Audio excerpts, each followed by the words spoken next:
최근 대통령실과 정부 요직에 검찰 출신이 대거 발탁됐죠. 야당은 물론 여당 내에서도 좀 과하다는 지적이 잇따라 나왔습니다. 윤 대통령은 과거엔 민변이 도배하지 않았느냐, 능력에 따른 적임자를 골랐을 뿐이라고 오늘 발언을 했고요.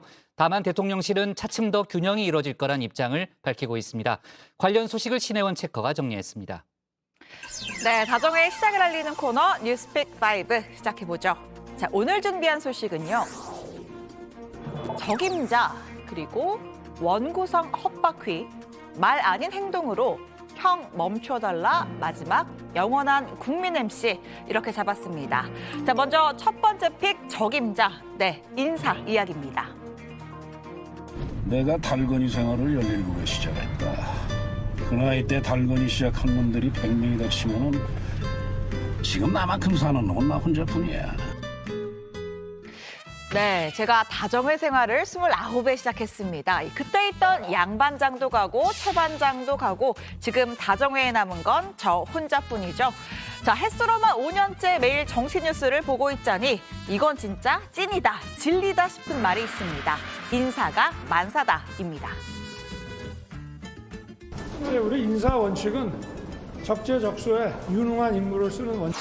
국민들이 보시는 국민의 눈높이와 국민의 관점에서 각 분야 최고의 그 경륜과 실력이 있는 사람으로 모셔야 되는 거지, 자리를 뭐 나눠먹기식으로 해가지고 저는 그런 식으로 국민 통합은 안 된다고 봅니다. 네, 윤석열 대통령이 인사 기준으로 삼는 가장 중요한 대원칙, 바로 능력입니다. 네, 다른 변수도 많겠지만 무엇보다 그 역할을 제대로 수행할 수 있는지, 능력이 있는지가 핵심이라는 겁니다. 자, 그래서 발탁된 인사들, 공교롭게도 윤 대통령 친정인 검찰 출신이 대거 포진했습니다. 이 검찰 전성시대라고나 할까요? 대통령실 비서관급 이상의 6명, 정부 장차관급의 7명이 검찰 출신입니다. 편중 인사 논란 커지고 있습니다.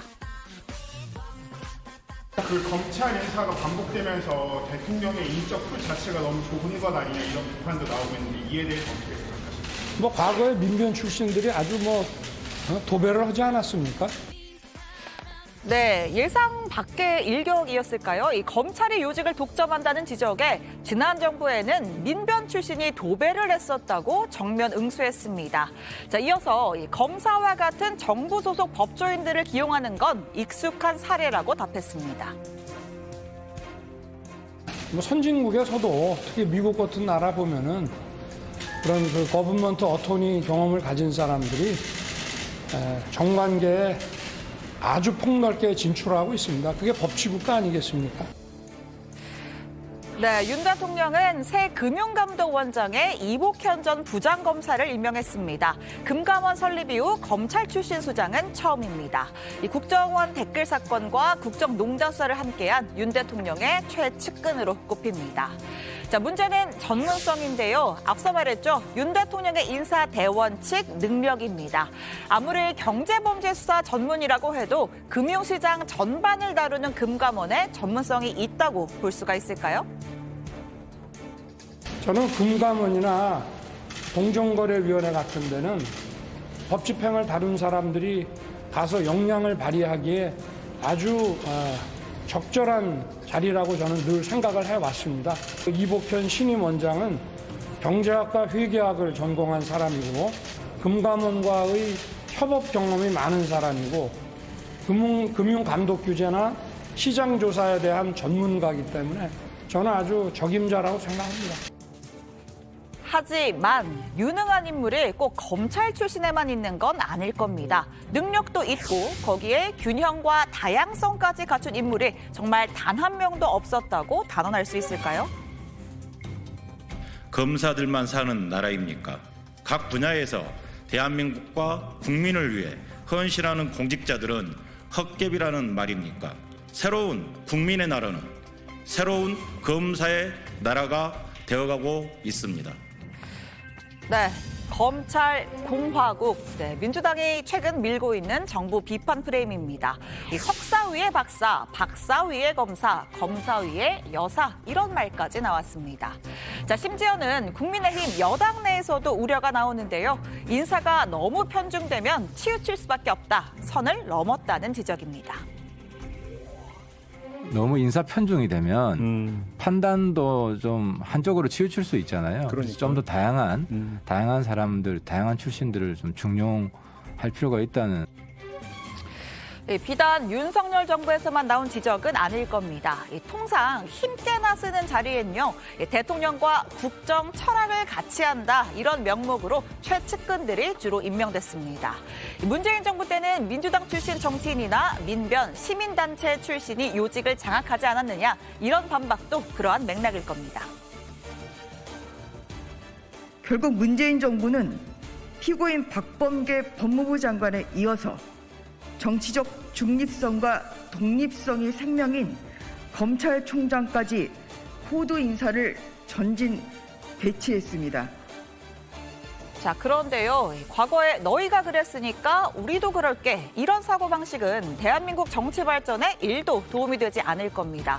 소위 내 식구들끼리 모여서 내린 편향된 정책 결정이 어떠한 결과를 낳았는지는 전 정부의 부동산 정책만 봐도 알 수가 있죠. 주요 국가 중에 한국은 그래도 부동산 가격을 가장 안정적으로 관리하고 있는 나라로 보이는데요. 국제 비교를 하거나 하는 관점에서 보면 안정되어 있는 거고요. 네, 다양한 이해관계가 부딪히는 국가의 정책, 다양한 의견이 반영되는 게 중요합니다. 인사의 다양성이야말로 한쪽의 편향된 결정을 막는 안전핀이 아닐까 싶은데요.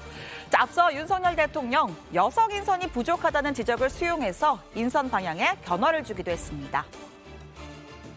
윤 대통령은 최근 공직 후보자들을 좀 검토를 하는데 여성이 있었다. 그런데 평가가 다른 후보자들에 비해서 약간 뒤졌는데 한 참모가 여성이어서 이 평가를 제대로 받지 못한 게 누적됐을 것이다. 이런 이야기를 해서 정신이 번쩍 들었다. 이런 말을 했다고 합니다.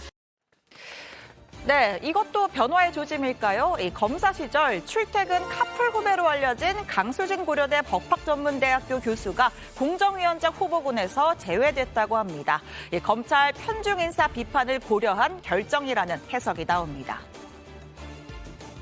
고위 공직의 그 인선과 검증의 기준은 결국 국민들이 보시는 국민의 눈높이와 국민의 관점에서 보는 것이라고 생각합니다. 자, 두 번째 픽 국회로 갑니다. 원구성 헛바퀴. 네, 원구성 협상이 지연되면서 벌써 열흘째 일하지 않는 국회입니다. 자, 오늘 드디어 국민의힘과 민주당 원내 수석이 만나 협상에 나섰는데요. 이 제목 그대로 헛바퀴만 굴렸습니다. 지금 원구성이 좀 지체되고 있는 부분에 대해서 협상 당사자로서 국민 여러분께 송구하다는 말씀 먼저 드립니다. 인사청문회도 해야 되기 때문에 원구성 협상이 조속한 시일 내에 마무리되면 제일 좋겠지만 의견 차가 커서 네, 최대 쟁점인 법사위원장 배분을 놓고 이견을 좁히지 못했습니다. 자, 국민의힘은 전임 원내대표 간 합의대로 국민의힘이 맡아야 한다. 민주당은 여야 지도부가 바뀌었으니 새로 논의하자 이런 입장이죠. 또 민주당은 국회의장 먼저 뽑자, 국민의힘은 의장과 법사위원장 같이 뽑자 이런 입장입니다. 이 협상이 길어지자 국민의힘은 각 상임위의 여당목 간사부터 미리 뽑아뒀는데요. 이 상임위원장 정해지는 대로 곧장 회의를 열어서 민생 챙기겠다는 겁니다. 자, 그러자 민주당 법사위 권한 축소를 논의하자고 했습니다. 법사위가 소위 과도한 올권을 행사해 와서 그러니까 이렇게 되다 보니까 누가 법사위를 맡느냐가 국회에 늘 그 공전이나 파행의 단초가 되고 있지 않습니까? 국민의힘 한마디로 어디서 장난이냐 뭐 이런 반응입니다. 민주당이 법사위원장을 맡을 땐 이런 반구 없다가 이제와 법사위 기능을 줄이자는 건 어불성설이라는 거죠. 그 얘기는 결국 법사위원장을 돌려주지 않겠다는 얘기하고 일맥상통한다고 봅니다. 아마 법사위원회를 이제 법제사법위원회니까 법제위원회와 사법위원회를 분리를 하고 사법위원회를 우리한테 주고 법제위원회를 민주당이 갖고 가겠다는 그런 속셈인 것 같은데 우리에게 돌려주겠다는 약속을 파기하는 것이나 마찬가지라고 보고 있습니다. 자, 그래서 여야 둘 다 할 일은 언제 하겠다는 걸까요? 교육부 장관, 보건복지부 장관, 합참의장, 국세청장 후보자까지 이 청문회가 기약 없이 미뤄지고 있습니다. 특히 박순애 교육부 장관 후보자는 만취 음주운전과 논문 이름 얹기 의혹 등이 불거진 상황이죠. 민주당으로서는 송곳 검증에 나설 기회지만 청문회가 열려야 말입니다. 자, 국회가 청문 기한을 지키지 않으면 윤 대통령이 임명을 강행해도 할 말이 없어지는 상황이 될지 모릅니다. 청문회 뭐 이런 거요? 글쎄 뭐 상황을 봐가면서 또 국회와 협조해 가면서 이렇게 진행하겠습니다. 그래. 네, 오늘 세 번째 픽 갈까요? 말 아닌 행동으로입니다. 북한의 7차 핵실험이 임박했습니다. 일주일 내 빠르면 이번 주 금요일에 김정은 위원장이 핵 단추를 누를 수 있다는 전망이 나오는데요. 자, 여당과 정부 그리고 대통령실까지 당정대가 머리를 맞댔습니다.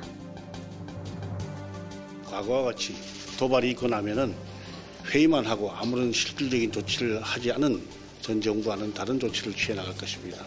윤석열 정부의 국가안보실은 말이 아니라 행동으로 보여줄 것입니다. 자, 한미일 3국의 외교차관도 서울에서 회동을 갖고 대북공조에 시동을 걸었습니다. 이 공동성명에는 북한의 반복되는 불법적 탄도미사일 발사를 강력히 규탄한다 이런 내용이 담겼고요. 자, 미국의 셔먼 부장관은 한국과 일본에 대한 미국의 확고한 방위 공약을 재확인했다고 강조했습니다. 오는 10일 싱가포르에서 열리는 아시아 안보회의를 계기로 한미일 3국 연합훈련 실시 방안이 본격 논의될 가능성도 제기되고 있습니다. 자, 오늘의 네 번째 픽입니다. 형 멈춰달라입니다. 뇌물과 횡령, 정치자금법 위반 혐의로 수감 중인 전직 대통령 이명박 씨가 형 집행정지 신청을 냈습니다. 건강 문제인데요. 당뇨 등의 지병으로 입퇴원을 반복해왔고 지난 1월엔 합병증으로 손발의 마비 증세도 나타났다고 합니다. 자, 형사소송법에 따른 형 집행정지 신청 요건은 갖췄고요. 검찰이 조만간 심의위원회를 개최할 예정입니다. 형 집행정지와 사면은 다릅니다. 전자는 징역증의 형 집행을 일시적으로 멈추는 거고요.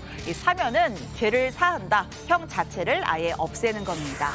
지난해 말이었죠. 문재인 전 대통령 임기 마지막 특사 때 전직 대통령 박근혜 씨와 함께 사면 대상으로 거론됐지만 사안이 다르다는 이유로 MB는 빠졌습니다. 윤석열 대통령도 지금은 때가 아니라는 취지로 답변했습니다. 이명박 전 대통령 특별사면 가능성 궁금합니다. 글쎄요, 뭐 거기에 대해서는 지금 언급할 문제는 아니라고 생각합니다. 네, 오늘의 마지막 픽입니다. 영원한 국민 MC입니다. 할머니든 할아버지든 MZ세대 10대든 대한민국 국민 중에 이 문장 모르는 사람은 아마도 없을 겁니다. 단군! 누가 나갈까? 네, 이 전국 노래자랑 이 6자로 일요일을 알렸던 대한민국 방송계의 산증인 국민 MC 송혜가 향년 95세로 별세했습니다. 1988년부터 34년간 전국 노래자랑의 주인 역할을 했는데요. 얼마 전에는 세계 최고령 진행자로 기네스 세계 기록에 등재되기도 했습니다. 꿈 인내하시고 힘내십시오. 저는 어디 가나 그냥 주먹 쥐고 화이팅 하자 그럽니다. 지금 보시고 계시는 분들 화이팅 한번 오세요. 제가 화이팅 할 테니까 여기 스태프도 이런 거 다 해야 돼. 자, 우리 코로나 물리치기 위해서 화이팅. 네, 지난달 건강 문제로 입원한 송 씨는 제작진 측에 이제는 마이크를 내려놓겠다는 뜻을 전했다고 합니다. 70년에 가까운 방송 인생에 마침표를 찍은 겁니다. 그리고 오늘 아침 서울 강남구의 자택에서 당신의 긴 삶에도 마침표를 찍었습니다. 국민들에게 늘 기쁨과 즐거움을 주었던 영원한 국민 MC, 그의 영면을 기원하겠습니다. 네, 수요일 뉴스픽은 여기까지입니다. 들어가서 원픽 꼽죠. 뉴스픽 5였습니다.